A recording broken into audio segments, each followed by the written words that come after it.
en el corazón de todos los que están presentes y de todos los que estarán conectándose o posteriormente van a conectarse o a ver nuestra transmisión o la grabación en la plataforma de YouTube. El tema de hoy es la aplicación de la palabra. Estamos en la tercera parte, la aplicación de la palabra. Y yo quiero hablarle acerca de la doctrina y de la sabiduría como dos enfoques particulares de la palabra de Dios. Vamos a utilizar segunda carta del apóstol Pablo a Timoteo, capítulo 3, versos 16 y 17, y comenzamos a meditar en la palabra de Dios. Y dice así la Escritura: toda la Escritura es inspirada por Dios y útil para enseñar, para redarguir, para corregir, para instruir en justicia, a fin de que el hombre de Dios sea perfecto, enteramente preparado para toda buena obra. Dios ha dejado su palabra con un propósito, y ese propósito es impartirnos sabiduría, darnos conocimiento acerca de su voluntad, acerca de su obra, su provisión, ayudarnos para que renovemos nuestra mente, cambiando nuestra forma de ver, de pensar, de actuar. Dios quiere que a través de su palabra nosotros seamos capacitados para vivir de una manera diferente. Por eso esa frase ahí, enteramente preparado para toda buena obra. Y quizá serviría como una ilustración pensar que la mayoría de los hombres nos sentimos cómodos, nos sentimos bien si tenemos herramientas. Y para un hombre ir a un almacén donde hay herramientas es como entrar a la antesala del paraíso. Y encontrar herramientas eléctricas y encontrar herramientas manuales. Son raros los que no se van a identificar con eso. Pero para un hombre tener herramientas y tener todas las cosas, todos los accesorios, todos los elementos que pudieran ayudarle a desarrollar cualquier tarea, eso es un gozo, eso es algo que trae mucha satisfacción. Porque nos ayuda a desarrollarnos y no tendríamos problema con realizar ninguna tarea si tenemos las herramientas, si tenemos los recursos o los elementos para poder realizarla. Y es así que hay hombres, ¿verdad?, que son multifacéticos en su desarrollo personal, que saben de cuestiones de albañilería, de electricidad, de carpintería, de fontanería y tantas cosas, pero se necesitan las herramientas.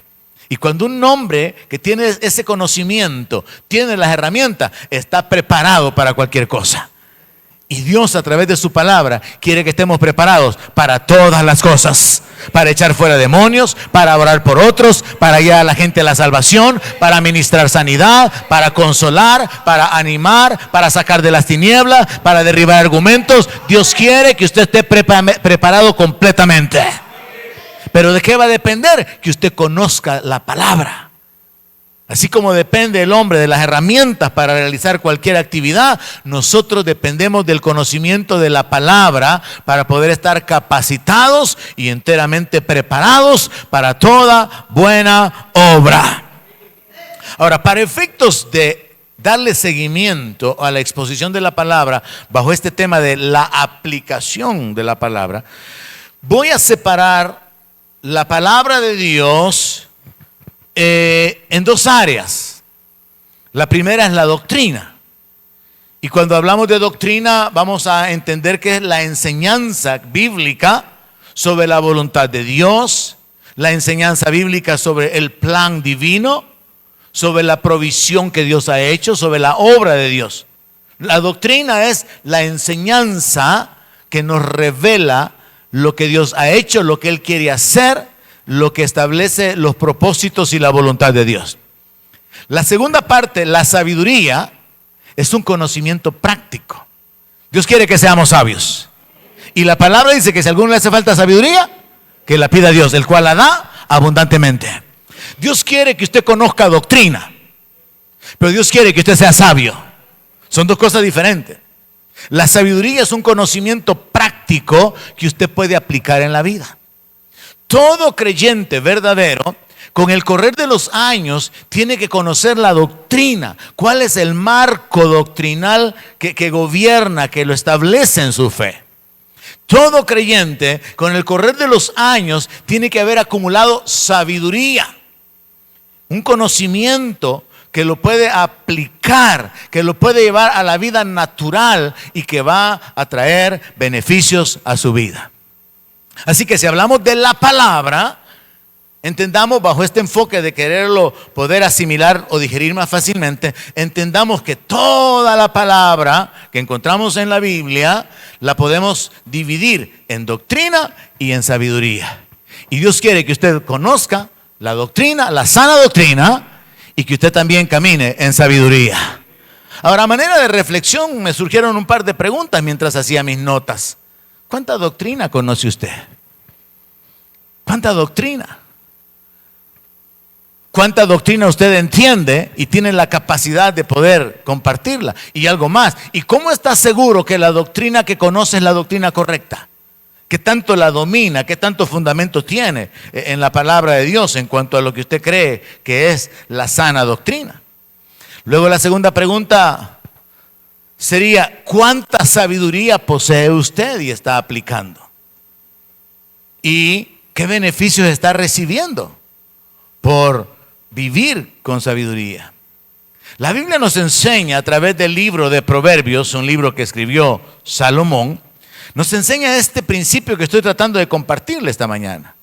Para poder llevar a la práctica la palabra, para poder aplicar la palabra, que es algo vital en nuestra existencia, podemos entonces separar lo que es la doctrina, las enseñanzas de la voluntad, del plan de Dios, de la provisión de Dios, de la sabiduría, instrucciones sobre cómo vivir. Y aquí es donde vamos a entrar en aplicar la palabra, porque ese es el tema general.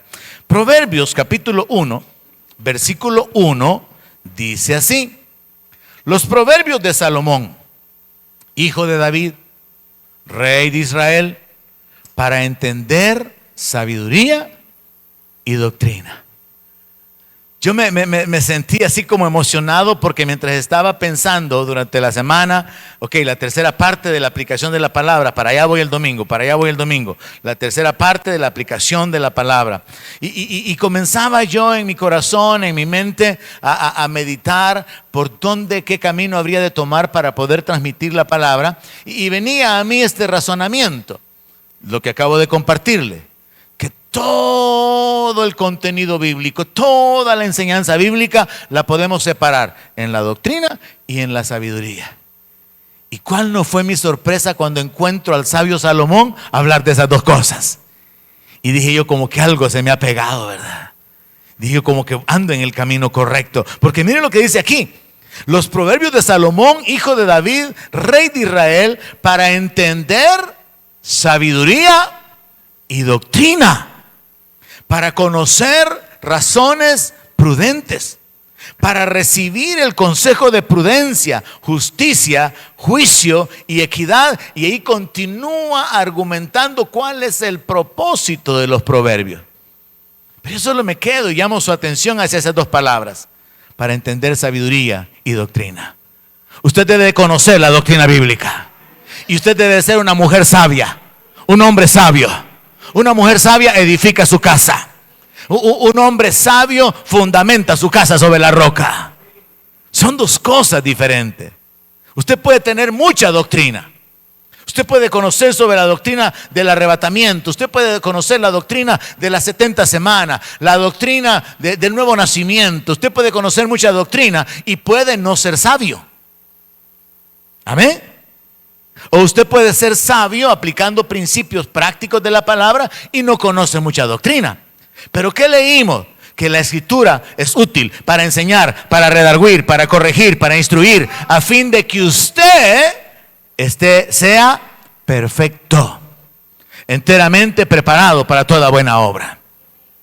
Uno de los problemas que existen en la mentalidad de la mayoría de creyentes es pensar que esa posición de perfección o de capacidad está reservada para los líderes o para los ministros.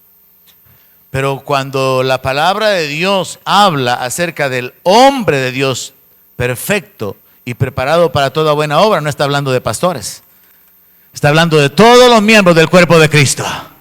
Toda mujer de Dios debería ser capaz de orar por un niño, echar fuera demonios, guiar a alguien a la salvación, hacia el milagro del nuevo nacimiento. Toda mujer de Dios debería ser capaz de hablar en público, de compartir su fe, de orar por milagros. Y por ende, todo hombre de Dios también. Porque eso es estar plenamente preparados para toda buena obra. Que usted no se va a sentir intimidado, usted no va a decir no puedo orar, usted no va a decir no puedo ministrar, no puedo imponer manos, no puedo echar fuera demonios, porque usted con la palabra ha sido preparado, ha sido capacitado para toda buena obra. Entonces es necesario derribar ese argumento de que son cierto grupo élite, los líderes, los ministros, los que tienen que alcanzar madurez. No, a usted le va a bendecir si usted alcanza la sabiduría. A usted lo va a bendecir el conocimiento de la sana doctrina. Así que es importantísimo, iglesia, que usted se enfoque en crecer en el conocimiento doctrinal y se enfoque en crecer en sabiduría. ¿Cuántos saben que Jesús crecía en estatura, en sabiduría y en gracia? Necesitamos crecer en sabiduría. Imagínense que Pablo habla abiertamente, o Santiago habla abiertamente sobre eso. Si a alguno le hace falta sabiduría, pídala a Dios. Pero ¿cuántas veces, así honestamente, y no me conteste, cuántas veces en sus 30 años de vida le ha pedido a Dios sabiduría? Pero así que de veras, Padre, quiero sabiduría. Señor bendito, manifiéstate. Nos hace falta la sabiduría y no oramos. Por un teléfono sí oramos. Ay, Señor, si quisiera bendecirme con ese teléfono. Por zapatos, por carteras, por ropa, ahí sí oramos. Y no oramos por sabiduría. Por negocios, por clientes, por los enemigos, ahí sí oramos. Pero no oramos por sabiduría. Y la sabiduría va a ser el fundamento para que sepamos cómo actuar y encaminarnos hacia la victoria y hacia la bendición. Para que usted pueda comprender lo que estoy tratando de compartirle, al dividir todo el contenido de la palabra de Dios en doctrina y en sabiduría, le voy a dar un par de ejemplos. La autoridad espiritual del creyente es una doctrina. Jesús dijo, yo les doy potestad de hollar serpientes y escorpiones. Jesús dijo, en mi nombre echarán fuera demonios. La autoridad espiritual del creyente es una doctrina. Muchos cristianos no conocen esa doctrina. No saben. No entienden. No han sido edificados, no han sido enseñados, no han sido preparados, no han sido capacitados. Pero luego, echar fuera a los demonios en el nombre de Jesús, esa es la sabiduría. ¿Por qué? Porque hay gente que le pega con la Biblia a las personas, hay gente que le da agua de los floreros a las personas, hay gente que le dan agua con sal a las personas. Eso no es sabiduría. La sabiduría es actuar en base a la revelación de Dios. Y la doctrina es el fundamento, la enseñanza. Entonces, cuando usted conoce la doctrina, usted puede caminar en sabiduría. Otro ejemplo. La protección de Dios para su pueblo es una doctrina. Tu pleito yo lo defenderé, dice el Señor. No temas, le dijo a Israel, si vinieren contra ti con carros errados y una gran multitud. La protección de parte de Dios para su pueblo es una doctrina. Pero no tener temor de los enemigos que se levanten en contra suya, eso es caminar en sabiduría. Porque la doctrina nos revela la voluntad de Dios. Pero la sabiduría es cómo usted vive, en base a lo que Dios ha dicho, en base a lo que Dios ha revelado sobre su voluntad y su plan.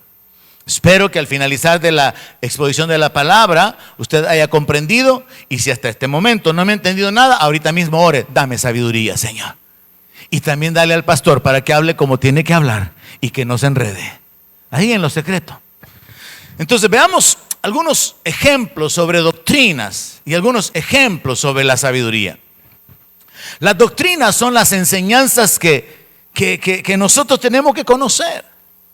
Cuando hablamos de doctrina podemos hacer a manera de ejemplo un resumen muy chiquitito. Jesucristo es el único mediador entre Dios y los hombres. Eso es doctrina. Somos justificados por la fe en Cristo Jesús. Eso es doctrina. La segunda venida de Cristo para establecer el reino es doctrina. Bajo esa doctrina yo le he enseñado que no es cierto ese mensaje de dónde usted va a pasar la eternidad, en el infierno o en el cielo, porque nadie va a ir por toda la eternidad al cielo, puesto que el Señor Jesucristo vendrá a la tierra y establecerá su reino en la tierra. Esa es doctrina bíblica. Y aún el Señor la enseñó en el Padre Nuestro: venga a nosotros tu reino. Y está escrito en el libro de Daniel: el reino de los cielos vendrá a la tierra. Entonces nadie va a pasar en la eternidad en los cielos. Son aspectos ahí doctrinales, de enseñanza, que tenemos que entender. Doctrina es que somos parte del nuevo pacto, que ha sido sellado, confirmado por la sangre del Señor Jesucristo. Doctrina es la redención por medio del sacrificio de Jesús, que es el Cordero perfecto. Eso es doctrina. Doctrina es el sacerdocio del creyente. No necesitamos sacerdotes, porque Él nos ha hecho a nosotros reyes y sacerdotes para Dios su Padre. Doctrina es que la salvación es por gracia, no depende de las obras. No depende de nuestra capacidad humana de agradarlo. No depende de nuestra conducta, en el sentido de que pudiéramos ganarla o merecerla. Esos son ejemplos de doctrina. Y hay muchísima doctrina que conocer y crecer en ella hasta el punto que podamos compartirla con otros. Veamos la diferencia con respecto a la sabiduría. La sabiduría es la aplicación correcta de instrucciones bíblicas. Porque cuando usted practica, cuando usted hace lo que está escrito en la Biblia, usted va a recibir beneficios. Si ya establecimos ejemplos de lo que es doctrina, de lo que son enseñanza bíblica, de lo que es la revelación de Dios, plan de Dios, voluntad de Dios, provisión divina, ahora enfoquémonos en la sabiduría, que es un conocimiento práctico, es la aplicación correcta de instrucciones bíblicas que nos van a traer beneficios. Ejemplo: dar y se nos va a dar. Si usted da, usted es sabio, porque a usted le va a ser dado.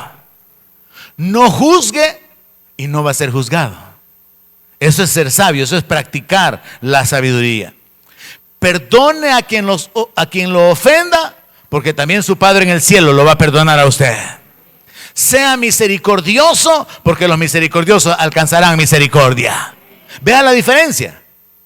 La sabiduría es práctica. La sabiduría nos mete en el tema completamente. La aplicación de la palabra. ¿Cómo aplico yo la palabra? La doctrina usted no la puede cambiar, ni puede afectarla. Que el Señor Jesús va a venir y va a levantar la iglesia, eso no cambia independientemente de lo que usted haga, de lo que usted crea. Él vendrá por su iglesia, porque Él dijo: en la casa de mi Padre muchas moradas hay. Voy a preparar lugar, y cuando haya preparado lugar voy a volver y lo voy a tomar a ustedes y lo voy a llevar conmigo. Usted no puede cambiar la doctrina, pero la sabiduría usted tiene la opción de: ¿la aplico o no la aplico? Cuando hablamos de la sabiduría, y aquí está el problema de los creyentes en términos generales, al no ser hacedores de la palabra, no obtenemos los beneficios que Dios ha prometido que vamos a recibir. Y entonces nosotros nos convertimos en oidores que vamos con los años acumulando doctrina, acumulando conocimiento. Oímos un mensaje, medio lo entendimos, no nos preocupamos por profundizar, por enraizarnos en él, por comprenderlo hasta el punto de poder compartirlo, y nos conformamos con un medio entendimiento.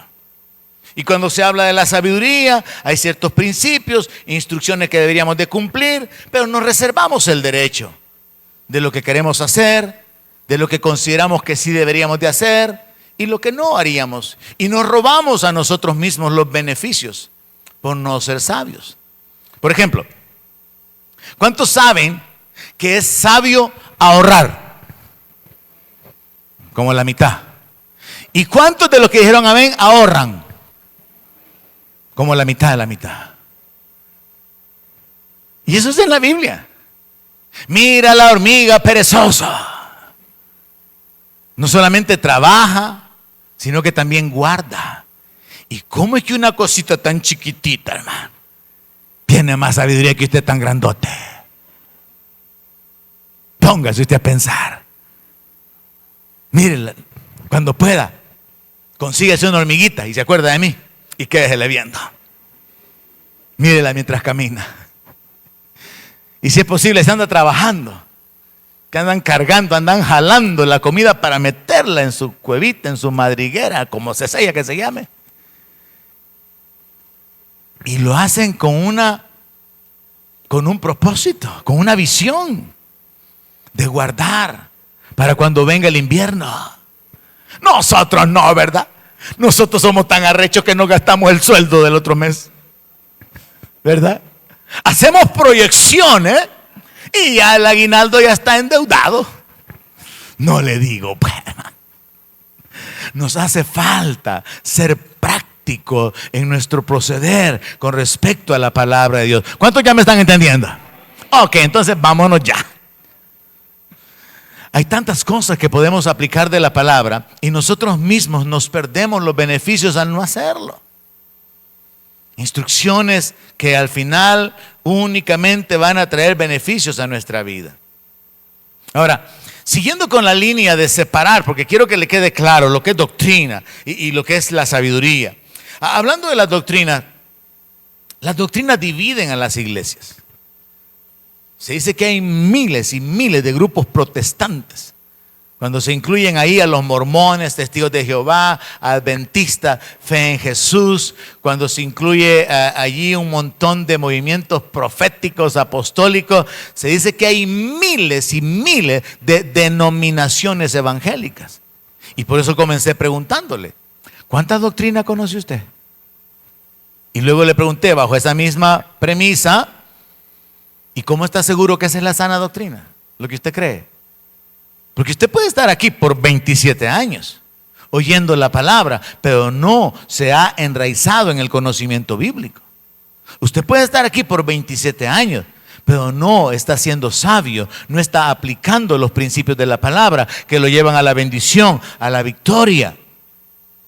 Entonces el asunto no es simplemente que el tiempo pase, sino que crezcamos en sabiduría, que crezcamos en el conocimiento, que conozcamos a Dios y podamos conocer su carácter, su voluntad y gloriarnos de Él, como dice Jeremías 9:24. Entonces, tenemos que saber que existe una gran cantidad, una diversidad de doctrinas en el mundo. Y con el correr de los siglos, pues, se han ido acumulando muchísimas más. Primera carta del apóstol Pablo a Timoteo, capítulo 6, verso 3, nos habla de la importancia de atenernos, de limitarnos con respecto a la enseñanza, con respecto a la doctrina. Porque hoy más que nunca a través de las redes usted puede oír cada locura, cada tontera, y permítame la palabra que está en algunas versiones, usted puede escuchar cada estupidez que se dice. De manera que se está justificando en la palabra cuando la palabra no está diciendo eso. Entonces Pablo le dice a Timoteo, mira, le dice, si alguno enseña otra cosa, y oiga esto, y no se conforma a las sanas palabras de nuestro Señor Jesucristo, si Jesús no predicó eso, si Jesús no enseñó eso, que este apóstol, este profeta, este ministro que está de moda y tiene iglesia o una mega iglesia y está escribiendo libros y tiene mucha fama, si Jesús no predicó eso, hay un problema ahí. Esa persona está envanecida. Le agrega entonces el apóstol Pablo, si alguno no se conforma a la doctrina que es conforme a la piedad, a la enseñanza que está alineada con la misericordia, con la santidad, con la verdad, porque eso es la piedad.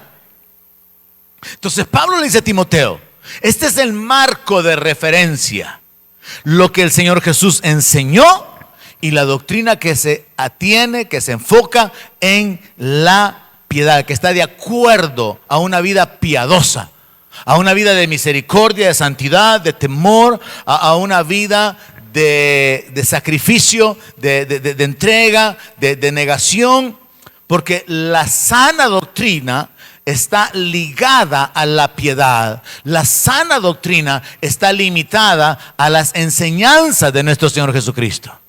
Entonces nadie puede venir con otras revelaciones como la que le voy a poner como ejemplo a continuación. Entonces Pablo dice que si alguien está enseñando cosas contrarias a lo que el Señor Jesús enseñó, si está enseñando cosas contrarias a la doctrina de la piedad, dice en el verso 4, está envanecido, tiene la cabeza hueca. No sabe nada. Pero presumen que tienen revelaciones y ese es el gran problema. Y los que presumen de tener revelaciones impresionan a los que de veras no saben nada. Y por eso usted tiene que ser diligente en escudriñar la palabra. Jesús no dijo que solamente los pastores teníamos que hacerlo. Él dijo, escudriñad las escrituras, porque a vosotros os parece que en ellas encontráis la vida eterna, y ellas dan testimonio de mí. Jesús no le dijo eso a los pastores, lo dijo a la gente. Usted es responsable de escudriñar las escrituras, hermano. Usted es responsable de comerse la palabra. La palabra es el maná. La palabra es el alimento espiritual. Y cada judío tenía que salir cada mañana a recogerla para poder tener la provisión del alimento. Usted no tiene que estar esperando que sea el domingo para ver quién predica y qué es lo que predica. Cada día usted puede recoger el maná abriendo su Biblia. Pero usted es responsable de alimentarse. Usted es responsable de comer la palabra. Para no ser engañado. Para no decir amén a cosas que no deben de decirse amén. Entonces Pablo dice, si no está enseñando lo que el Señor Jesús enseñó, si no está enseñando lo que está de acuerdo a la doctrina de la piedad, esa persona, muy reverendo, muy famoso, muy conocido puede ser, pero está envanecido. No sabe nada de lo que está hablando de las cosas espirituales y está delirando. Cuando alguien delira, ¿qué habla, hermano? Locura, ¿verdad? Y hay un montón de locos, apóstoles locos, profetas locos, viejas y viejos locos, hablando cosas en el nombre del Señor y multitudes diciendo amén por la ignorancia de la palabra. Como aquel hombre que dijo cuando se trasladaron de local al nuevo edificio, he mencionado ese ejemplo un par de veces, que llegó un profeta y le dijo, así dice el Señor, este asiento junto a ti, nadie jamás tiene que ocuparlo, porque el espíritu de tu difunta esposa va a estar aquí siempre. Los muertos no pueden venir, hermano. Pero la gente aplaudió, la gente se puso de pie, porque el gran profeta estaba diciendo que la mujer muerta tenía que tener el espacio reservado junto al marido, porque entre los dos habían edificado la iglesia. Y la gente, amén, gloria a Dios, y aplaudiendo. Cuando el pueblo es ignorante, cualquiera puede engañarlas. Recuerde el dicho, en tierra de ciegos, el tuerto es rey, ¿verdad? Es tan importante el conocimiento de la palabra. Yo quiero retarlo. Lo he hecho varias veces. Que sea así como los creyentes de Berea, que eran más nobles que los de Tesalónica. Examinaban las escrituras para ver si era cierto lo que el apóstol Pablo les decía. Entonces es importante, hermanos, saber, las iglesias dividen las doctrinas dividen a las iglesias. Cuando alguien no habla lo que el Señor Jesús enseñó, no está enseñando algo que está alineado con la doctrina de la piedad, está envanecido, no sabe nada, es un ignorante, está hablando locura, está delirando acerca de cuestiones y contiendas de palabras de las cuales nacen envidias, pleitos, blasfemias y malas sospechas. El domingo pasado yo compartí la idea de que los judíos cayeron en el error de que no predicaban la doctrina, sino que predicaban tradiciones. En la iglesia evangélica, en términos amplios, universales, se predican un montón de tradiciones, un montón de mandamientos de hombres. Se enseñan interpretaciones humanas. Y cada quien, según la escuela, según la corriente de la denominación, va creándose un marco doctrinal. Pero usted sigue siendo responsable de examinar la palabra. Me escribía alguien recientemente consultándome, pastor, ayúdeme, deme un consejo, no sé qué hacer. Con mi esposo estamos un poco a disgustos en la iglesia donde estamos ahorita, Porque aunque el ambiente, la comunión entre los hermanos, la movilización de la iglesia, es una iglesia que está viva, está trabajando, está sirviendo, cuando a la gente se le mete en el discipulado, se llega a un punto donde se le dice que no van a perder la salvación porque la salvación no se pierde.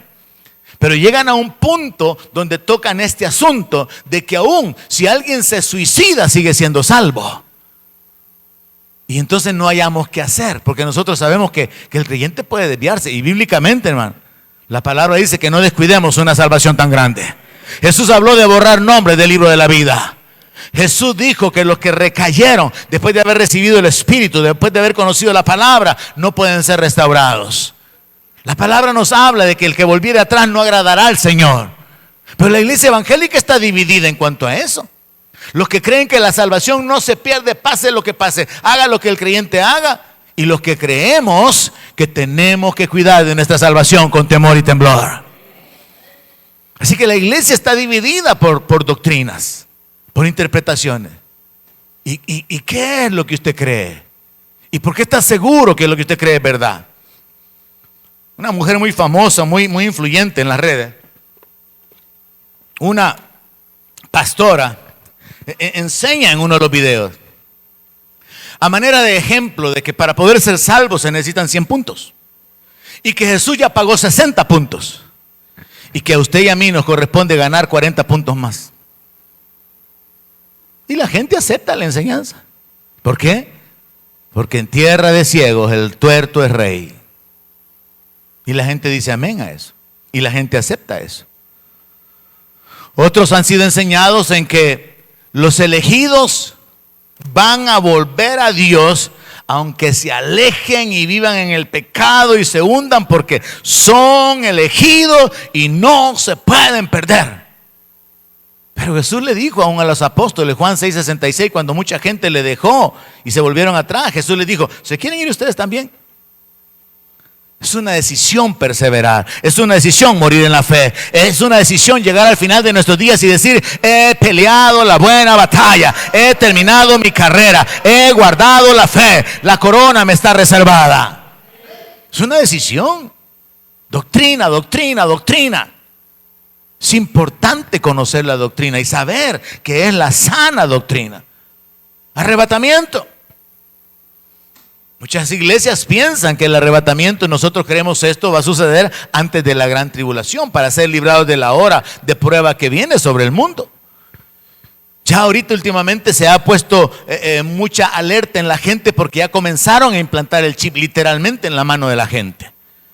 Mucha gente está pagando en China con el chip, ya no necesitan el poder sacar la tarjeta. Llegaron al punto donde allá en Brasil, en un evento que hubo el año pasado, en una gorra podían poner el chip que está en las tarjetas de crédito, en un anillo se puede poner el chip, pero ahora no, ya lo están haciendo en la mano, y en la mano derecha. Así que la gente pasa los productos por el escáner y luego pasa la mano por el escáner y ya está pagado. Y ese método que comenzó a utilizarse para mascotas, que comenzó a utilizarse para gente anciana por si se perdían, es algo que va a ser utilizado en el mundo completamente. Y ya existe una alerta, una alarma del cumplimiento de la palabra de Dios en cuanto al dominio de la bestia, en cuanto a ese control mundial. Y nosotros particularmente creemos, enseñamos que la iglesia va a ser arrebatada antes de la gran tribulación. Yo no estoy esperando al anticristo, yo estoy esperando a Cristo venir para levantar la iglesia. Yo estoy esperando al Señor venir y que los muertos en Cristo resuciten primero, y los que estemos vivos, los que hayamos quedado, seamos transformados. Eso es doctrina. Pero hay quienes sostienen que no, que la iglesia se va a quedar a la mitad de la gran tribulación. Y hay quienes sostienen que ni hay arrebatamiento. Entonces, de nuevo la misma pregunta: ¿Jesús enseñó eso? ¿Está alineado con la doctrina de la piedad? Porque si no, estamos mal. Todos tenemos que revisar lo que creemos. Usted tiene que revisar lo que cree. ¿Por qué cree lo que cree? Porque ya se acostumbró al CCF, porque usted es CCF de corazón, porque usted es 100% CCF. No, tiene que ser porque usted conoce lo que Jesús enseñó, porque usted ha escudriñado las Escrituras y usted está enraizado en la palabra de Dios, no en lo que enseña un hombre o los que vienen acá. sino en lo que está escrito. Y ahí nos vamos entonces. Las doctrinas dividen a las iglesias de manera que sabemos que en algunas iglesias se sostiene esa idea del revestimiento que el Espíritu Santo toma y las danzas por el Espíritu. Y hoy se ha dado también de moda que hay mucha gente que está sacando a la luz eso. Relajos pentecostales, relajos en iglesias donde la gente está en trance y dicen que es el Espíritu Santo. Pero ellos están convencidos de que eso es Dios moviéndose. La idea o la doctrina de que se nos ha dado el poder de limpiar los aires, de atar principados. Jesús no ató a ningún principado. Aún en el libro de Daniel encontramos que el ángel Gabriel luchó contra el príncipe de Persia, pero no lo amarró. Si no, ya rato que estuviera ese condenado allá amarrado en el abismo, metido en el abismo. Pero surgieron apóstoles, surgieron personas con grandes revelaciones, enseñando cosas que Jesús no enseñó. Pero como son famosos, son influyentes, han escrito libros que han alcanzado ventas por miles o por millones, impactan a la gente y la gente en su sencillez, en su ignorancia, acepta. Y no toman la norma de que si alguno enseña otra cosa y no se conforma a las sanas palabras del Señor Jesucristo o a la doctrina que es conforme a la piedad, no lo aplican y entonces reciben cualquier enseñanza que no es la bíblica, que no es la sana doctrina. Entonces ahí anda gente limpiando los aires. Ahí anda gente atando principados. Otra cosa que se ha puesto de moda es decretar y sellar. Yo decreto y lo sello con la sangre. Sí, la confesión es parte de la doctrina bíblica. Pero el decretar y sellar con la sangre ciertas cosas ha llevado las cosas a un extremo que ya no es bíblico. Se ha ensanchado la aplicación hasta un nivel donde ni la fe le alcanza a esa persona para eso, pues. La aplicación de la sangre por medio de una declaración simple. Yo aplico la sangre, yo aplico. ¿Y quién les ha dicho a estas personas que por solo decir yo aplico la sangre comienza a regarse? ¿Quién les enseñó? Me cubro con la sangre. Si eso no es bíblico. Pero la gente escucha, repite y camina en su ignorancia por no leer la palabra. En el Antiguo Testamento Dios ordenó a Moisés que le dijera al pueblo que mataran el cordero, que mancharan el dintel, que mancharan los parales de la puerta, que marcaran con sangre. Pero ahora vienen los apóstoles y los grandes profetas con la revelación. Cúbrase con la sangre, hermano. O si no, el dicho, la sangre, Cristo tiene poder. Claro que tiene el poder para comprarnos. Pero la gente tiene dichos, los evangélicos tienen dichos. Cuando usted va al mercado, el dicho más común en el mercado, ¿cuál es? Voy a hacer con usted en nombre de Dios, dice. La gente tiene dichos en el mercado. Nada que voy a hacer en nombre de Dios, y el nombre de Dios ya está hecho, hermano. Y es el nombre más poderoso. Pero la gente tiene costumbre, tiene dicho. Así que usted como evangélico salga sacudido esta mañana pensando, ¿y yo qué dichos tengo, Dios mío? Y yo que creo que no está en la Biblia. Y yo que creo que no sé ni por qué lo creo. Salga de aquí un poco preocupado, por favor. Importante, hermano, conocer la doctrina y conocer sabiduría. La liberación demoníaca enviando a los demonios al abismo, Jesús no lo hizo. Entonces, cuando la gente hace eso, no se está conformando a las sanas palabras del Señor Jesucristo. Jesús dijo que cuando un demonio, cuando un espíritu inmundo es echado, ¿qué dijo? Que andaba fuera en lugares desiertos e incluso podía volver a regresar y encontrar apoyo en otros espíritus peores y volver a la casa que estuviera vacía. Hablando espiritualmente, una persona que era liberada, pero no era llena del poder de Dios, no era llena del Espíritu Santo. Pero hay gente que se atreve a mandar a los demonios al abismo y algunos más allá, al calabozo de más adentro, con bozal atado de manos y de pies. Hay la ignorancia evangélica, hermanos, que da tristeza. ¿Sabe? Después de 27 más 5, 32 años, yo a veces me siento cansado de tanto enseñar y enseñar y enseñar y pensar, Es que el pueblo no crece, no camina en el conocimiento, no camina hacia la bendición, hacia la victoria. Los hombres no despiertan, los hombres están adormecidos, los hombres están indiferentes. Las mujeres siguen siendo personas que justificando su mal carácter, su conducta, en lugar de ser cambiados con la palabra, en lugar de ser transformados. Y la iglesia camina en debilidad, porque camina en ignorancia, porque no camina en obediencia. No me diga amén, por favor, sea obediente en eso en este momento. Pero la iglesia, hermano, no cambia, no crece por más predicación, porque la palabra tiene que penetrar no en la mente, sino que en el corazón. Yo a veces me siento cansado cuando oigo tantas enseñanzas, tantas doctrinas, y digo, es más fácil hacer correr la mentira, porque la gente no quiere conocer la verdad. Y no podemos estar cada que sale una mentira a desvirtuar la mentira. No, tenemos que proclamar la verdad. El asunto es que la gente la crea, la abrace y no la suelte. Pero ahí es donde está el problema. Porque la verdad nos lleva a la negación. La verdad nos habla de tomar una cruz. La verdad nos habla de confiar en Cristo, porque no se ha entendido el llamamiento, porque no se ha entendido realmente la posición que hemos recibido. Y entonces yo a veces me canso y le digo al Señor, Señor, dame licencia ya, Señor. Ya tuvo, Señor, le digo.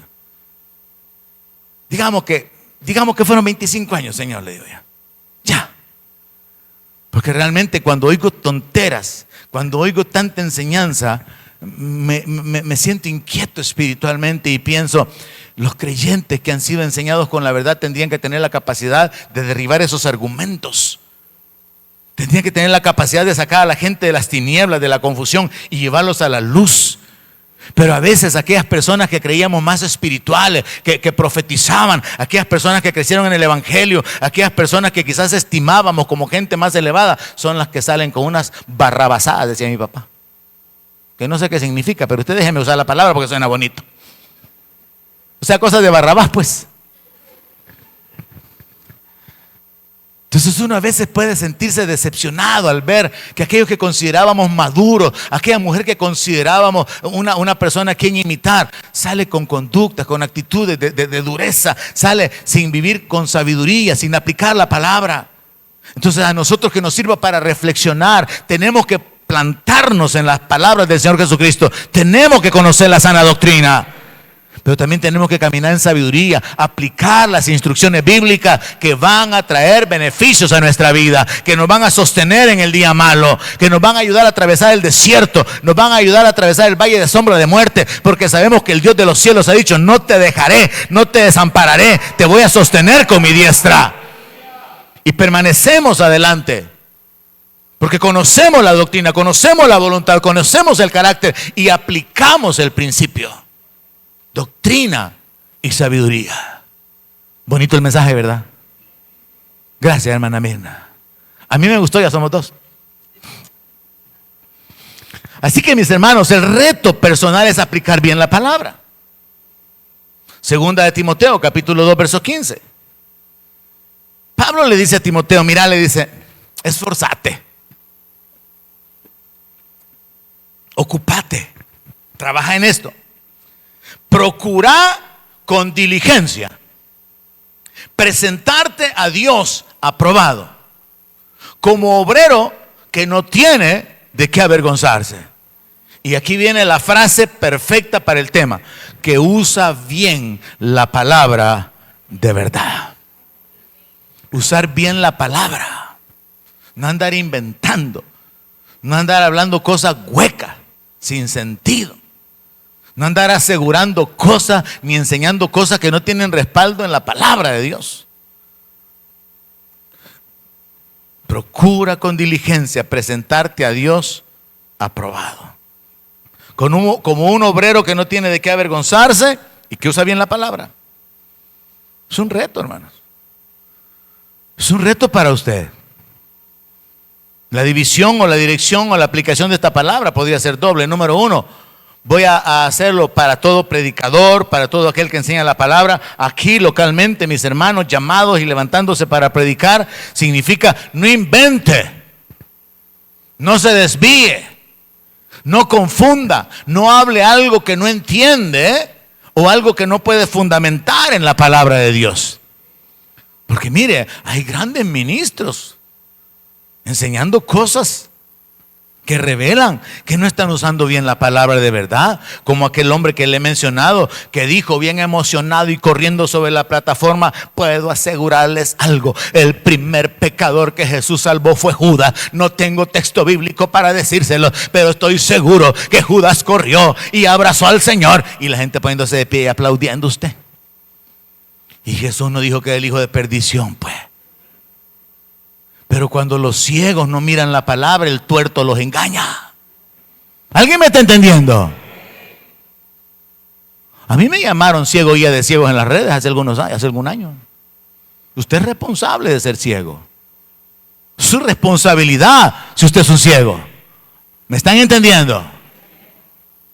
Así que este hombre sin texto bíblico dijo: les aseguro que Judas fue el primero que corrió cuando Jesús bajó al infierno y abrazó al Señor. Pero mi Biblia dice que Judas era el hijo de perdición, era del maligno. Entonces se puede predicar cualquier tontera, no hay base en la Biblia. Pero como lo está diciendo un fulano famoso,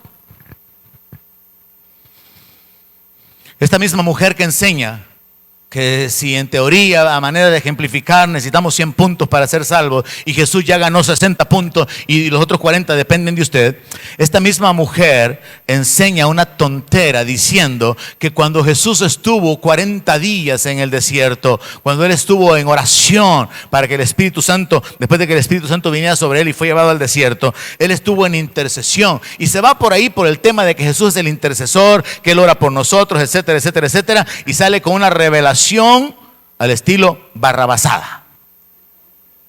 Y dijo: ¿sabe usted qué significa eso? Que Jesús oró 40,000 años.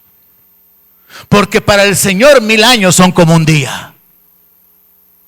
Y se va por ahí, hermano, diciendo que los 40 días en el desierto fueron 40,000 años de intercesión. Ahí está en el internet.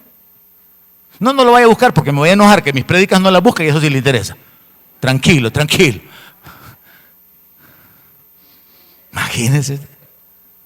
Los 40 días de Jesús en el desierto son 40,000 años. Una interpretación absurda basada en 2 de Pedro 3:8, donde dice que para con el Señor un día es como 1000 años. Pero significa que desde la perspectiva divina, cuando aquí en la tierra han pasado 1000 años, para Dios que es eterno, es como que han pasado un día. Pero ella lo puso al revés. Los 40 días de Jesús son 40,000 años. Dios mío. Bien fácil, ¿verdad? La matemática. 1 por 1000, 40,000. Y la iglesia, no, es que esta pastora sí tiene revelación, es que Dios sí le da porque ella pasa en oración y en ayuno. Jesús no enseñó eso. No está de acuerdo a la palabra. Otra mentira que se repite: el amor de Dios es incondicional. Dios nos ama incondicionalmente. Juan 15:10 dice: si ustedes guardan mi mandamiento, permanecerán en mi amor, así como yo permanezco en el amor del Padre, porque he guardado su mandamiento. O sea que ese texto está diciendo que el amor de Dios es condicional. Pero muchos predican que el amor de Dios es incondicional. Usted no ande predicando eso, ni repita nada que usted no puede sustentar en la palabra.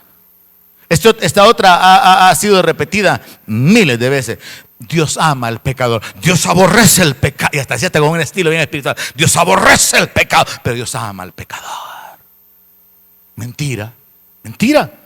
Salmo 7:11 dice: Dios es juez justo y Dios está airado contra el impío todos los días. Y entonces, ¿cómo que los pastores andan predicando que Dios ama al pecador si la Biblia dice lo contrario? Dios está airado. Dios está enojado. Dios va a traer su juicio por causa de la maldad, de la impiedad. Entonces, por eso tenemos que aplicar, como dije, en 2 direcciones. Esa frase: usar bien la palabra de verdad cuando la compartimos con otros. No venir a inventar cosas, a decir cosas que no podemos sustentar en la palabra. Ahora, como creyente, y aquí viene como lo más importante, hermano, de lo que sería el poder llevar el entendimiento de las últimas 3 sesiones haciendo la palabra aplicable en nuestra vida. ¿Qué significa usar bien la palabra de verdad? Para usted como creyente significa que usted tiene que buscar la escritura que es aplicable a sus circunstancias. Dios comenzó a tratar conmigo sobre esto muy temprano, desde que me convertí a los 19 años. Y una de las experiencias más dolorosas pero fáciles de sobrellevar por causa de la palabra, por causa de la sabiduría recibida de Dios, fue que ante el rechazo de la familia yo podía descansar en la promesa de Dios que Él no me iba a dejar. Entonces, cuando uno encuentra la palabra que se aplica a la circunstancia y uno encuentra qué es lo que yo tengo que hacer, uno recibe el beneficio. Eso es caminar en sabiduría. Ya dejemos a un lado la doctrina, hablemos de caminar en sabiduría. Fui rechazado por la familia por causa de convertirme cuando me bauticé, pero Dios me guió a través de la palabra. Isaías 49:15, ¿se olvidará la mujer de lo que dio a luz para dejar de compadecerse del hijo de su vientre? Aunque olvide ella, yo nunca me olvidaré de ti. Y yo lloraba con esa escritura, pero al mismo tiempo me agarraba del amor de Dios y de la palabra de Dios. Caminando en sabiduría, actuando en base a la palabra, poniendo mi confianza, mi dependencia en Dios. Dice la escritura que nosotros podemos poner nuestra confianza en Él y hacer declaraciones como la que está en el Salmo 27, verso 10. Dios se reveló a través de la palabra. Dios estaba dándome sabiduría. Dios estaba haciéndome ver que yo podía vivir y experimentar la realidad de la palabra. Salmo 27, verso 10 dice, aunque mi padre y mi madre me dejaren, con todo Jehová me recogerá. Entonces, una cosa es la doctrina de la venida del Señor, otra cosa es la doctrina del Consolador siendo enviado para poder estar con nosotros, la doctrina de no quedar huérfano, de recibir al otro Consolador. Pero la sabiduría es, voy a recibir la consolación, voy a tomar la palabra, voy a confiar en esa palabra y voy a creer y a actuar sabiendo, Él no va a dejarme. Él ha prometido que aunque la madre se olvide de lo que dio a luz, que aunque el padre y la madre lo abandonen a uno, Él va a estar con nosotros como padre. Él es marido para la mujer repudiada. Él es el padre del huérfano. Él es el defensor de los desvalidos. Voy a vivir en sabiduría. Voy a aplicar la palabra en mi vida. Caminar en lo que está escrito nos lleva a la bendición. Yo atravesé esa etapa fácilmente. Dios me bendijo, me sostuvo literalmente. Y les he testificado recibir 100 veces más lo que dejé por el Evangelio. Dios me puso en gracia con gente de edad y yo no entendía por qué. Con el tiempo llegué a entender eso. La gente de edad me recibía, la gente de edad me buscaba, la gente de edad querían mostrarme su amistad, su afecto de muchas maneras. ¿Por qué? Porque había dejado padre y madre por causa del Evangelio. Y Dios es fiel. Jesús dijo, no hay ninguno que no deje casa, padre, madre, hijos, tierras por mí del Evangelio, que no reciba 100 veces más. Puede creerlo, puede caminar sobre esa verdad, recibirá la manifestación de Dios, lo prometido por Dios. Sabiduría. Caminar aplicando la palabra. Una segunda experiencia que marcó mi vida. Estamos hablando ya ahora de caminar en sabiduría, encontrando la escritura aplicable a las circunstancias. Cuando usted es acusado falsamente, pídale ayuda a Dios, que Él lo defienda. Salmo 119, 78. Sean avergonzados los soberbios, porque sin causa me han calumniado, pero yo meditaré en tus mandamientos. Use su autoridad para condenar la lengua acusadora. Eso es sabiduría. Usted no ande condenando ni enjuiciando a medio mundo si usted no tiene pleito contra ellos. Pero cuando alguien se levante en contra suya, Isaías 54:17 dice, ninguna arma forjada contra ti prosperará y condenarás toda lengua que se levante contra ti en juicio. Esta es la herencia de los siervos de Jehová y su salvación de mí vendrá, dijo Jehová. Entonces la sabiduría es, entonces yo tengo el poder para condenar esa lengua que se ha levantado en contra mía. Y la forma en que yo aprendí esto fue la siguiente: manejando un microbús de la iglesia Enseñanza Agua Viva para recoger gente en Santa Tecla, porque yo recogía un montón de jóvenes, los mismos que le conté que me arruinaron el primer pick-up que yo tuve. Viniendo de Santa Tecla, ya por el Mercado Pirata, un hombre se me metió por el costado izquierdo y yo hice un giro hacia, quiero ver cómo es la cosa. No, yo venía en el costado izquierdo, recto, y alguien se me metió desde mi lado derecho a cruzar. Y entonces le golpeé, le hundí la puerta. Me paré para poder hablar con el muchacho del carro, como creyente, como cristiano, como hijo de Dios, cuidando mi testimonio, verificando que no le hubiera pasado nada, la puerta hundida, el vidrio quebrado. Y entonces le dije yo, usted tuvo la culpa, porque desde el lado derecho usted se me ha atravesado. Y él me dijo, no, usted es el culpable, me dijo. Usted va en doble, no me dijo que iba en doble sentido, esa es parte de la historia que me liberó adelante. Usted es el culpable. Y aquí yo llamo a la policía y yo le dije, ahorita arreglemos. ¿Cuánto quiere que le dé? Usted tiene la culpa, pero voy a aceptar y voy a ayudarle. Yo no quiero que me dé nada, me dijo. Lo que quiero es que venga la policía. Bueno, le dije yo. Nos quedamos ahí, la policía nunca llegó. Yo tenía que recoger a los jóvenes, veníamos para una vigilia en enseñanza de Agua Viva. Después de un rato que no llegaban, saqué mi tarjeta, en ese entonces usaba tarjetas personales, y le dije, mire, ahí me llama, le dije, me voy. Y me fui. Como a las 2 semanas me llaman de un juzgado de Santa Tecla para decirme que tenía una demanda para poder resarcir daños hechos a un vehículo. El hombre como que conocía al juez o tenía algún tipo de contacto y tenían todo el caso armado contra mí. Pero yo ya había orado, ya había pedido a Dios que me ayudara, que me iluminara, que me diera entendimiento sobre cómo actuar. Cuando llego, el caso está presentado. El juez me dice, fulano de tal lo demanda a usted, no sé si eran 800 colones que quería que le pagara por daños al vehículo. Y yo le dije, ¿qué? Eso no vale eso. Ni 400 colones vale la reparación de lo que le hundí en la puerta, si solo fue la puerta. No, me dijo, aquí ya se hizo un valúo y usted le debe 800 colones. El juez de acuerdo con él. Y yo le dije, no, primero yo quise arreglar con él y él no quiso. Segundo, esta es una cantidad exagerada, hasta para pintar el carro quiere dinero. Esto no es correcto. Y me paré en que no accedía, porque yo ya sabía, según instrucciones, que me iban a tener que llamar posteriormente para lo de la conciliación si no arreglábamos allí y darle seguimiento al proceso. Pero Dios me ilumina y me muestra algo. En el parte de la policía habían puesto que en el carril donde yo iba, que es una calle de sentido único, ahí en Santa Tecla por el Mercado Pirata, le había puesto a la policía que era doble sentido. Y entonces obviamente, si eso hubiera sido así, yo tenía la culpa. Porque yo iba sobrepasando en sentido contrario cuando él cruzó con todo su derecho a la izquierda. Y le digo yo al juez, mire, le digo, aquí hay un error. Esta calle no es doble sentido, esta calle tiene sentido único. Y eso prueba que el culpable es él. Porque desde el carril derecho se me metió. Y se queda el juez. De verdad, me dijo.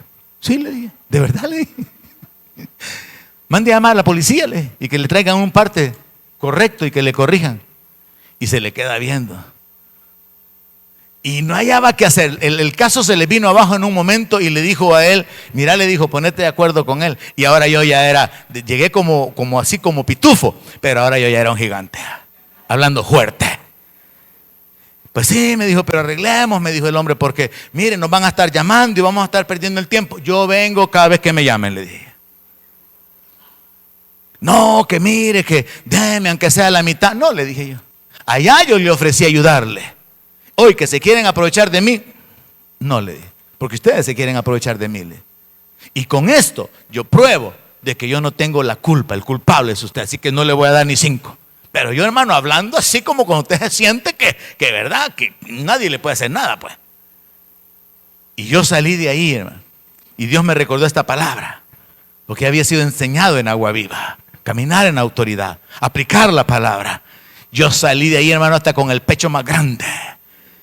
Y yo condeno esas lenguas mentirosas que sean, pero en el sentido espiritual y correcto, o sea, no en vanidad, no en soberbia, sino en el sentido de saber la protección y la seguridad en Dios. Porque usted tiene el poder de condenar la lengua que se levanta contra usted en juicio. Porque aquí dice que esta es la herencia de los siervos de Jehová y que su salvación viene de Dios. Hay doctrina que es el fundamento para caminar en sabiduría. Así que me fui, le dije yo al juez, no, yo no arreglo nada, le dije. Entonces lo vamos a tener que llamar, me dijo, una segunda cita. Ay, me avisan, le dije yo. Pero ustedes se quieren aprovechar de mí, y lo metían en la cuenta. Ustedes se quieren aprovechar de mí. Esto es falso. Yo no tengo la culpa. Entonces me dijo el juez, vamos a seguir el proceso y usted tiene que presentarse cada vez que lo llame. Yo oraba sobre esta escritura. Yo hablaba la palabra en base a esta escritura. Nunca me llamaron. Pasados como 2 años, llega una carta a la iglesia de Enseñanza de Agua Viva, buscando a David Lunday. Porque David Lunday era el dueño, el fundador de Agua Viva, el que había comprado el microbús. Ahora el juicio se lo querían meter a él, y él se había ido de El Salvador como 5 años atrás. Y yo quedé librado. Dios me ha enseñado que su palabra es verdad. Dios me ha enseñado que puedo confiar en su palabra, hermano. Y Dios quiere que caminemos en esa sabiduría, que caminemos con ese entendimiento. La otra experiencia, número 3, estoy hablándole acerca de buscar la escritura que se aplica a sus circunstancias. Haber sido robado, haber sido defraudado por alguien, y entonces apoyarse en la palabra de Dios para poder recibir la restitución. Yo le confié un dinero a alguien para que me comprara un carro. No trajo el carro, se gastó el dinero, no me lo devolvió. Pero yo no sé, Dios ha tratado conmigo muchas veces de una manera muy directa, muy personal. Y ese hombre no me pidió perdón. Yo fui delante de Dios y le dije al Padre, Padre, yo perdono a ese hombre, porque era un pastor. Le dije, yo lo perdono. Y Señor, yo espero de ti la restitución. Porque yo me agarré de una palabra, Joel capítulo 2, verso 25. Y les voy a restituir los años que comió la oruga, el saltón, el revolotón y la langosta, mi gran ejército que envié contra ustedes. Y yo me agarré de esta palabra, apliqué la palabra en mis circunstancias y le dije, Señor, el enemigo ha causado que fueran robados mis ahorros, que perdiera mi dinero, pero yo me vuelvo a ti, perdono a mi hermano que ha pecado contra mí, que se gastó el dinero del carro que me iba a traer, lo perdono y te pido a ti que tú seas quien me restituya. Y Dios lo hizo. Caminar en sabiduría significa que usted toma la palabra que se aplica a sus circunstancias. Amén. Está bajo amenazas de muerte, clame a Dios por defensa. Salmo 35, verso 4. Sean avergonzados y confundidos los que buscan mi vida. Sean vueltos atrás y avergonzados los que mi mal intentan. Caminar en sabiduría. Está enfermo, recapacite. Reaccione en fe. Ciertamente llevó Él nuestras enfermedades y sufrió nuestros dolores. Y nosotros le tuvimos por azotado, por herido de Dios y abatido. Reaccione en la palabra. Salmo 107, verso 20. Envió su palabra y los sanó y los libró de su ruina. ¿Qué significa caminar en sabiduría? Tomo la palabra y la aplico en mis circunstancias. La doctrina usted no la puede cambiar. La doctrina, su conducta, su fe, su incredulidad no la afectan. Pero la sabiduría es caminar haciendo lo que Dios ha dicho que usted tiene que hacer. Es apoyarse en Dios, es esperar en Dios, es clamar, es confesar, es usar su autoridad, es actuar, es obedecer. Y cuando usted obedece, las bendiciones van a venir sobre su vida. Entonces entendamos, hermano, que así como un hombre tiene una caja llena de herramientas y no puede cambiar una llave, no puede quitar un pedazo de tubo si no tiene una llave Stilson. De igual manera, hay muchas cosas que usted no va a poder hacer si no tiene la escritura correcta que se aplica en su vida. Usted necesita entender que no se trata de vivir religiosamente reuniéndonos como iglesia. Se trata de ser entrenados, de ser instruidos, de ser capacitados, de saber cómo ponerse la armadura de Dios para que cuando venga el día malo usted esté firme. Amén. Y habiéndolo acabado todo, siga firme. Aleluya. Entienda, hermano, no se trata de tener una religión de domingo. Se trata de oír lo que Jesús enseñó y hacer lo que Jesús enseñó. Porque cuando venga la tormenta, cuando venga el viento, cuando venga la tempestad, su casa va a poder soportar. Aleluya. Los vientos se van a acabar, la lluvia se va a detener, pero usted va a seguir en pie porque usted ha caminado en sabiduría, ha vivido aplicando la palabra. Y sí, seguramente va a ser metido en etapas de desierto. Sí, seguramente tendrá que caminar en valle de sombra de muerte, pero Dios estará con usted. Amén. Y vivir en sabiduría le hará reaccionar diciendo: no temeré lo que me pueda hacer el hombre. Vivir en sabiduría le hará confesar, poner su confianza, su cuerda en Dios, diciendo que aunque acampe contra usted millares de gente y pusiera en sitio contra usted, usted no va a tener temor, porque usted camina aplicando la palabra a su circunstancia. ¿Cuál es su circunstancia? ¿Ha pecado? Confiese su pecado y apropiese del perdón. Primera de Juan 1:9: si confesamos nuestros pecados, Él es fiel y justo para perdonar nuestros pecados y limpiarnos de toda maldad. Salmo 32:5: mi pecado te declaré y no encubrí mi iniquidad. Dije: confesaré mis transgresiones a Jehová, y tú perdonaste la maldad de mi pecado. ¿Cuál es su circunstancia? ¿Está confundido? Pídale ayuda a Dios. Pídale sabiduría. Segunda de Crónicas 20:12: oh Dios nuestro, ¿no lo vas a juzgar tú? Porque en nosotros no hay fuerza contra tan grande multitud que viene contra nosotros. No sabemos qué hacer y a ti volvemos nuestros ojos. Muchas veces yo le digo al Señor: Señor, yo no sé qué hacer. Porque muchas veces yo no sé qué hacer. ¿Y qué hay que hacer cuando no sabemos qué hacer? Decírselo al Señor: Señor, yo no sé qué hacer. El rey entendió, él no tenía fuerzas para levantarse contra el ejército que venía contra él. No sabía cómo actuar, si cerrar la ciudad, si mandar al ejército a defenderla. Él no sabía y se lo dice al Señor: no sabemos qué hacer. Se lo dice al Señor: no hay fuerza contra tan grande multitud que viene contra nosotros. Señor, no sé cómo salir de las deudas. No sé cómo salir de este problema. No tengo las fuerzas y no sé qué hacer. Sabiduría es buscar al Dios de los cielos para que le dé la sabiduría y para que se manifieste en su vida. ¿Está angustiado? ¿Afligido? Escóndase en Dios. O sea, mire, termino con esto. Usted puede conocer doctrina y usted entiende Apocalipsis y los mensajes a las 7 iglesias, y usted entiende la iglesia adorando al Señor después, antes del arrebatamiento, y usted entiende la segunda venida de Cristo. Los muertos resucitan primero, los vivos son transformados. Usted conoce doctrina, pero no está aplicando la palabra en su vida.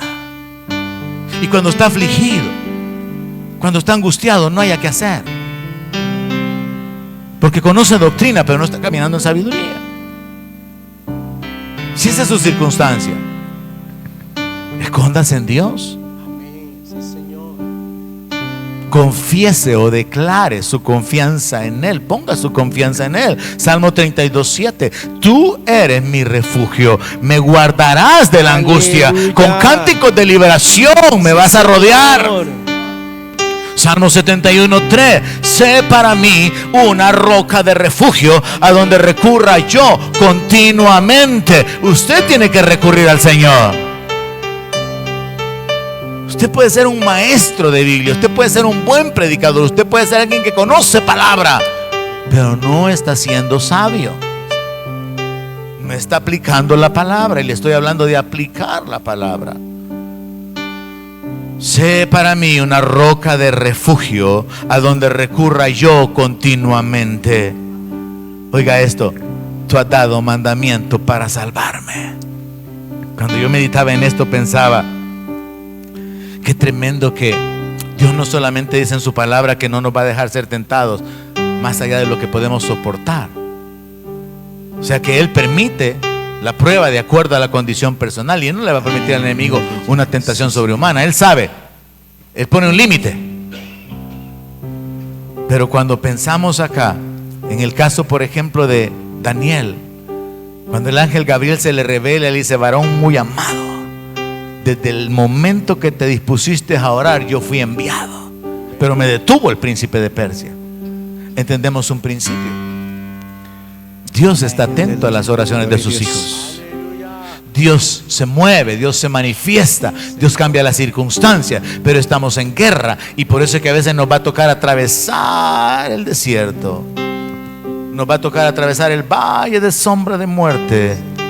Pero qué precioso espiritualmente hablando reaccionar en base a esta palabra. Tú has dado mandamiento para salvarme. ¿Alguien lo recibe en su corazón, en su espíritu? O sea, recapacitar y pensar. Es que antes de que yo entrara en la angustia, en la tribulación, en el problema, Dios ya sabe cuál es la salida. Amén. Dios ya sabe qué es lo que Él va a hacer. Ahora depende de mí caminar en sabiduría para apropiarme de su respaldo, de su provisión y apoyarme en la revelación de su voluntad, porque Él ya dio mandamiento para salvarme. Amén. Qué bonito pensar de esa manera. Sí, estoy derribado. Sí, estoy como que no tengo nada. Sí, estoy como muriendo. Estoy como que no soy conocido por nadie. Estoy de una manera que en lo natural no hay esperanza. Pero no estoy solo. Amén. Estoy derribado pero no destruido. Amén. Perseguido pero no desamparado. Amén. Como no teniendo nada pero poseyéndolo todo. Como muriendo pero dándole vida a muchos. Amén. Sabiduría. Saber cómo aplicar la palabra a su vida. Tú has dado mandamiento para salvarme, porque tú eres mi roca y mi fortaleza. Aleluya. ¿Cuál es su condición o su circunstancia? ¿Se siente desanimado? ¿No tiene fuerzas? ¿Hay temores? Los viejos nos preocupamos por la vejez. Los jóvenes se preocupan por el futuro. ¿Cuál es su condición? Vivir en sabiduría significa aplicar la palabra de Dios a mis circunstancias. Y eso va a traer bendiciones sobre nuestra vida. Salmo 107, 19 dice: pero clamaron a Jehová en su angustia y los libró de sus aflicciones. Es sabio, mis hermanos, clamar a Dios cuando estamos en angustia. Sí, Señor. Y Él nos va a librar de las aflicciones. Amén. Es sabio, mis hermanos, prestar atención al llamado de Dios. Clama a mí y yo te responderé. Amén. Y te mostraré cosas grandes y ocultas que tú no conoces. Emociónese. Sí, Señor. Hay cosas grandes y ocultas que Dios puede hacer en su vida. Amén. Póngase de pie Aleluya. y bendigamos al Señor. Padre Celestial, recibimos tu palabra. Sí, Señor. Recibimos tu palabra, Señor. Amén. Así es, Señor. Y entendemos que somos responsables de conocer la doctrina, Amén. de conocer tu voluntad, tu obra, tu provisión, tus propósitos, tu plan, los cuales no pueden ser cambiados independientemente de nuestra fe, Amén. nuestra incredulidad o obediencia. Sí, Señor. Pero entendemos, Señor, que somos responsables de usar bien la palabra de verdad. Entendemos, Señor, que somos responsables de caminar como hacedores de la palabra, Amén. aplicando tu palabra a nuestras circunstancias. Así es, Señor. Pero, Señor, también reconocemos que no sabemos cómo hacerlo. Ayúdanos Amén. por tu espíritu. Guíanos hacia toda verdad. Amén. Aleluya. Dirígenos. Recuérdanos la palabra. Vivifícanos. Consuélanos. Sí, Señor. En el nombre de Jesús. Padre, es mi oración que tú le des a tu pueblo reunido en este lugar inteligencia y sabiduría Sí, Señor. espiritual. Aleluya. Que abra su entendimiento y les dé la capacidad a las jóvenes, a los jóvenes, de traer la palabra correcta a sus circunstancias. Amén. A los hombres, a las mujeres. Sé tú, Dios, por tu espíritu, Amén. revelando, guiando y mostrando el camino de la victoria, Aleluya. el camino de la bendición. Sí, Señor. En el nombre de Jesús te lo pedimos. Aleluya. Y te damos las gracias, Señor. Sí, Señor. Aleluya. Te damos gracias. mi corazón hay una canción que demuestra mi pasión. Bendito Rey.